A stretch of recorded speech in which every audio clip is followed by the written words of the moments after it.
morning, viewers. Susan with Butler Family Farm, and I wanted to share with you something that I've never done before, and it's pretty cool. I usually buy yarn in skeins like this, and I use my yarn winder right here that makes it into these cakes, and it pulls from the middle. But I recently bought hanks, and that's each one of these was a hank, and they look like this is another colorway that I want to do, but they're wrapped up like this, and you unwind them to where they come out like this, and then you drape this hank over your yarn swift, and it's like an umbrella. I'm not going to put this down. I just went through that, and that's a blooper, I think. But anyway, I would have the holding piece down here so I could get this wrapped around or in the middle more of it, and then raised up to put some tension on it. On the hank are these leader threads that hold it together. And so when you cut that, it frees this up, and you have the ending thread and the beginning thread. And you carefully put this on your yarn winder so it's not, this feels a little tight, so it's not twisted. And I think this might be a little twisted because of what I did earlier, but we'll get through it. So then you find your starting thread where it feeds off the best way, and you bring it over to your yarn winder. There's a little tension right here. Let me see.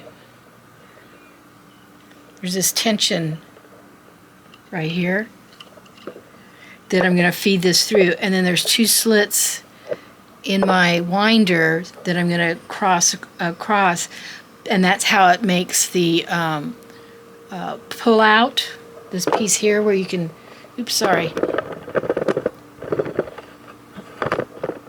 So so that it pulls out from the middle like this. Oops. I'm looking in the viewer, and I should be looking at the camera. Anyway, and I've got it on close up, which. So anyway, here's the pull-out thread, and that's what I'm going to do right here, is to make that. And I'm going to put it in these slots, give it a little turn just to pick this up. Okay. Thanks for sticking with me through the pause. This is going to start spinning, and one thing they noted that was mentioned on another tutorial, I guess, in doing this, is that you don't have, you stop, this is what's going to make everything spin. So you don't have your hands around here, and you don't have your hands around the swift when you're working, because I guess it could be very hurtful. Things have happened, and they're maybe speaking from experience. I don't know, but my TV trays are a little wobbly here. See, I've got a tension thing here. What?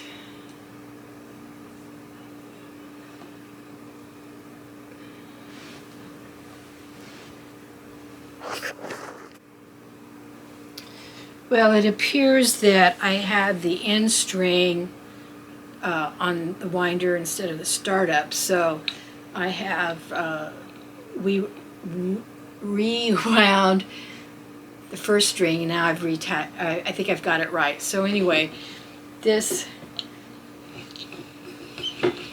is how we do it. Oops. And see how that just keeps going around and around. I didn't stop it. I should have stopped it, but we'll be good. My TV trays are a little wobbly.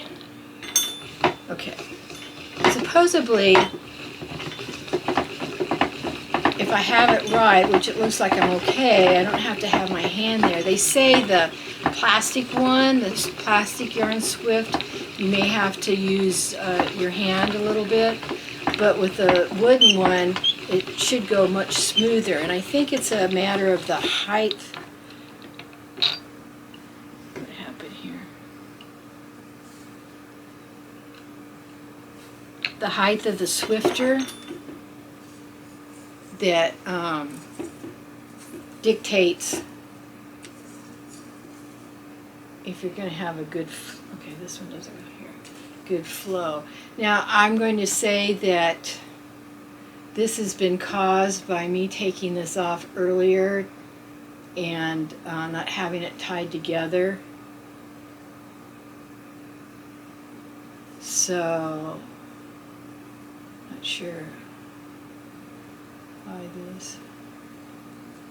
I may have to just go a little bit slower and pay attention to where it pulls from.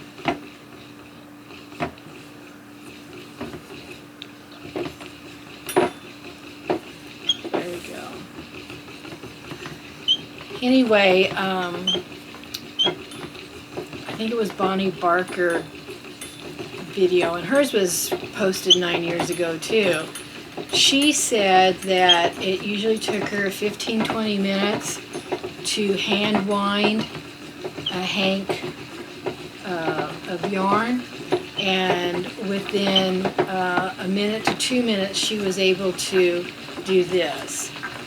And you can see how it's going faster and faster. That's not the video being sped up, it's me turning the handle on this yarn winder and making it spin. And so I'm going to agree with her, it's going to take, even with all my little hiccups, about 2 minutes to get this all wound up. And if I were ready to start making my project, I'd be all ready to go within 10 minutes. Pretty cool. I really like this wooden one. I'm going to have to eyeball them on. Oops. What happened here?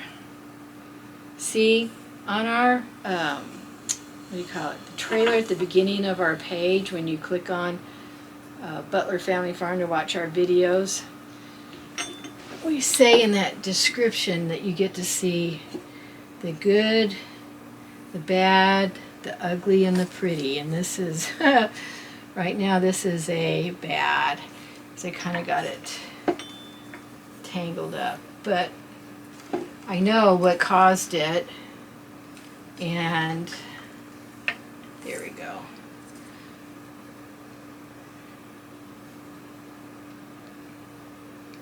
So I knew I was going to have a hiccup or two on this particular one, because like I said earlier, which you don't see, I had the hank on the swifter, on the Swift, and then I took it off, and it didn't have those leader yarns wrapped around it, so it loosened up. This is just tied together with strings, and it's actually pretty cool. I really like it, so I'm glad my friend Lucy let me borrow it. So then when you're done, you want to pull it from the bottom, and you want to hang on to this middle piece, middle yarn, because that's where you're going to pull out of.